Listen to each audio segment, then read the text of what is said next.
tidak puas dengan putusan ini bisa mengajukan upaya hukum ya. Jadi sidang menyatakan ada yang masalah? Semoga bisa bermanfaat putusan ini oleh semua lapisan rakyat. Terima kasih. Sidang dinyatakan selesai. Hari ini apa Bang? Ya, tadi sidang putusan PKPU yang asuransi Kresna. Tentu ya kita menghormatilah keputusan majelis hakim. Tadi kita sudah mendengarkan, mungkin saya tidak perlu mengulang ya, tapi beberapa teman yang memang baik yang hadir maupun tidak itu akan menyatakan upaya hukum. Tadi juga kita mendengarkan hakim menyatakan bila belum cukup puas diberi kesempatan upaya hukum.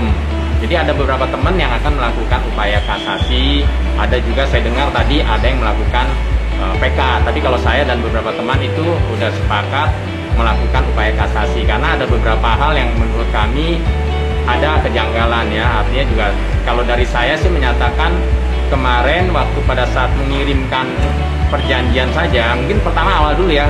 Tadinya kan persidangan ini kan artinya antara menerima dan menolak berdamai atau tidak. Itu kan mudah sebenarnya menerima dan menolak. Tentu kita menerima dengan catatan kan mungkin memang pembayarannya juga minimal kalau dari saya kan seperti sama dengan PKB. Nyatanya kan itu udah jauh ya, panjang gitu. Kemudian juga perjanjian kan itu satu paket, tapi kan dikirimkannya pertama baru skema. Kemudian yang lebih memprihatinkan sekali itu perjanjian perdamaian itu, bayangkan, tolong dicatat nih, tanggal 31 Januari rata-rata di atas jam 10 malam. Bayangin, kemudian votingnya kan besok pagi hari Senin jam 9. Itu kan menurut kami dan beberapa teman ini kan tidak berkeprimanusiaan ya kan. Artinya bayangin, sebagian kan orang tua usia lanjut, ada sebagian sakit, bagaimana mereka membaca, kemudian bagaimana mereka mau hadir, sebagian kan di luar kota, ada juga yang di luar pulau mungkin. Kemudian kalau mereka mau memberikan surat kuasa kepada kuasa hukumnya kan sudah tidak keburu. Jadi kalaupun hasilnya seperti ini ya tidak maksimal. Selain dari itu saya juga memang ada menyurati. Tadi terima kasih ya, majelis hakim juga menyampaikan beberapa orang mungkin termasuk saya yang mengirimkan surat juga, termasuk kan mungkin nanti akan diungkapkan juga. Saya aja kan mau jadi saksi, aja kan hampir terjadi perkelahian gitu. Ada tim pengurus tuh melakukan provokasi dan itu kan tidak seharusnya seperti itu. Jadi nanti pun pada saat kita mengajukan banyak hal yang akan kami sampaikan, mungkin melalui kasasi itu, tentu melalui peraturan perundang-undangan yang memang diberikan peluangnya. Dan jangan lupa juga ya, kita minta doa restu juga, apapun yang kami lakukan ini kan untuk kepentingan bersama. Karena seperti yang kita ketahui, pakar hukum yang pilotan itu kan ada Bang Hotman Paris, disampaikan bahwa PKPU ini kalau ada perdamaian kemudian tanpa ada jaminan itu adalah sia-sia. Berulang kali itu sia-sia karena kan tidak ada jaminan. Ini saya ulangin, majelis hakim menyampaikan ada juga bersurat, memang ada pihak kreditor ya, maksudnya mengirimkan surat. Saya kebetulan juga memang mengirimkan suratnya ini kami kirimkan itu untuk memang ditujukan kan untuk sementara pribadi dan rahasia. Tentu isinya tidak akan kami sampaikan ya secara terbuka, tapi jelas pada surat saya yang saya kirimkan tanggal 3 Februari itu jelas perihalnya pada saat perhitungan suara hasil voting hampir terjadi perkelahian di ruang sidang. Bayangkan hampir terjadi perkelahian, kan ini sesuatu yang memalukan lah. Ini jadi saya suratin, dan suratnya itu kan ada 5 halaman. Kemudian juga kami juga mengirimkan surat bahwa surat kedua, karena surat kami nggak pernah dijawab ya, tapi mungkin disebutkan untuk pertimbangan terima kasih, mungkin nggak perlu dijawab pun nggak masalah. Tapi saya kirimkan juga tanggal 15 itu surat nomor 09, ini tidak pernah dijawab. Surat perjanjian perdamaian tidak berkeadilan, isinya kan tidak berkeadilan, harusnya kan dilihat juga meskipun adil, meskipun berdamai, tapi kan banyak orang tadi pihak-pihak yang nasabah itu tidak mengerti kan, perjanjiannya kan banyak, waktunya sempit, dan itu benar-benar tidak berkeadilan kan. Kami membaca ya, artinya kenapa sih banyak juga yang belum puas seperti itu. Kemudian ada ancaman unsur pidana, ada ancaman urusan pidana. Saya mengirimkan surat, saya kirimkan ke seseorang tentu ya di pengurusnya pun mengancam saya gitu ya, nggak masalah, tapi kan saya kemudian mohon menyimpan, ini juga penting ya, kalau ini boleh di-share, mohon menyimpan data baik rekaman CCTV dengan baik rekaman CCTV tanggal 1 November 2021. Karena apa?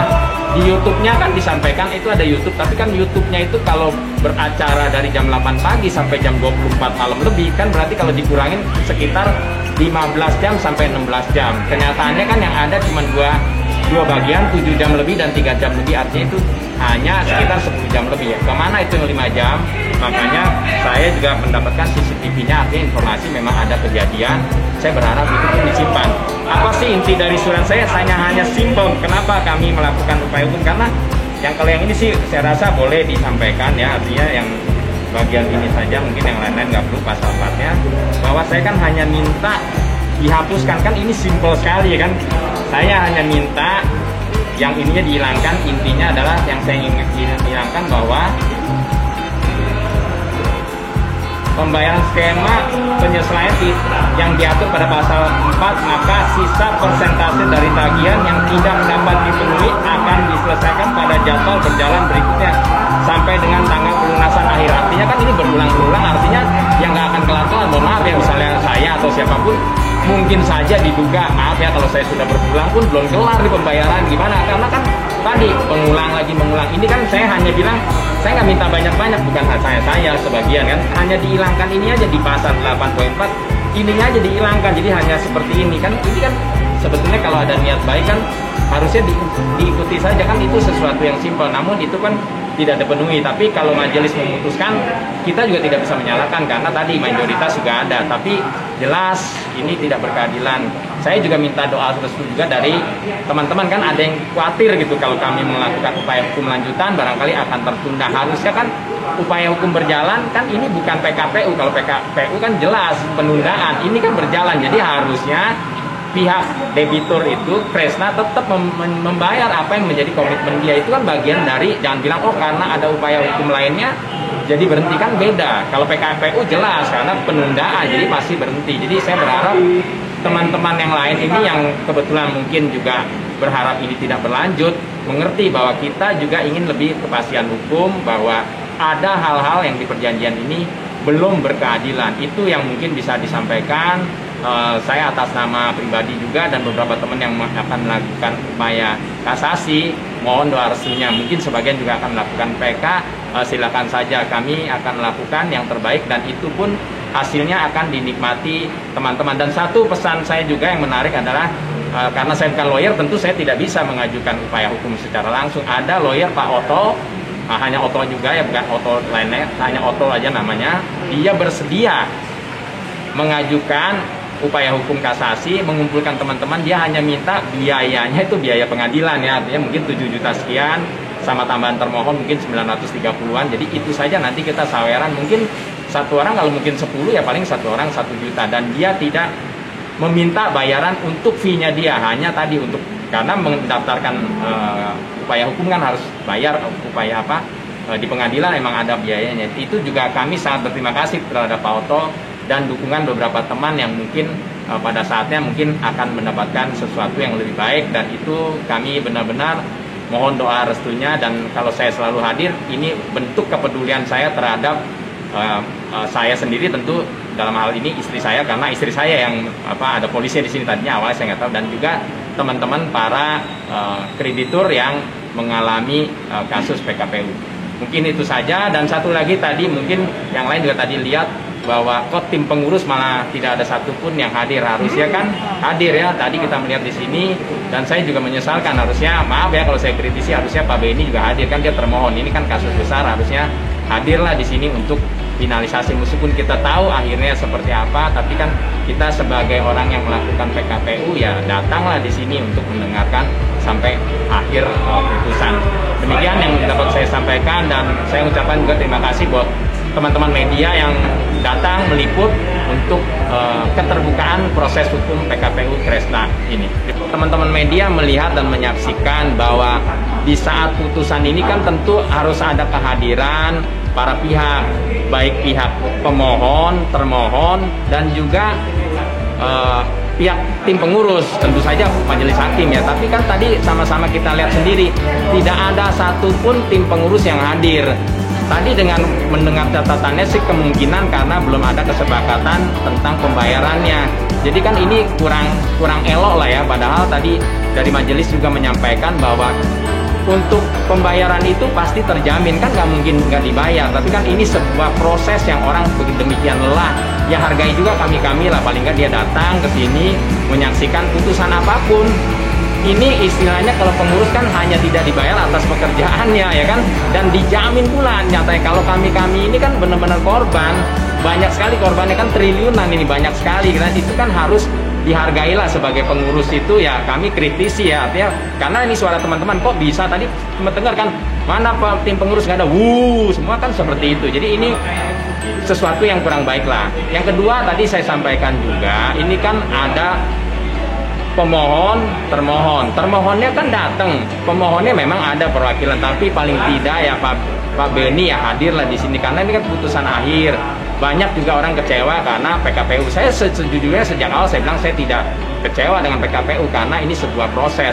Memang hasilnya juga lebih jelek dari PKB, dan ini sebuah realita yang harus kita hadapi. Jadi harusnya Pak Beni tadi harus hadir, paling nggak kita ngobrol di sini, mungkin kasih statement terhadap media, bagaimana sih, apa sih, seperti apa.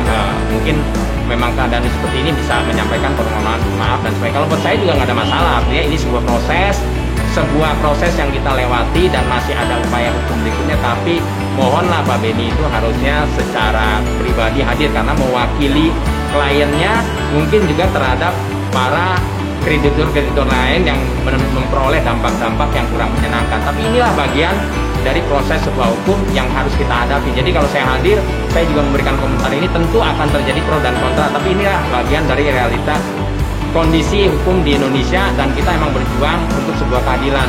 Dan jangan lupa bahwa keadilan itu pasti akan tercapai dan kebenaran itu tidak akan pergi, karena kebenaran itu akan datang pada saatnya. Jadi kita tetap berjuang untuk kebaikan kita semua. Kita bekerja juga, ini bukan, kalau saya hadir di sini juga bukan untuk saya pribadi, tentu untuk kebaikan semua pihak, meskipun caranya mungkin agak berbeda. Itu saja.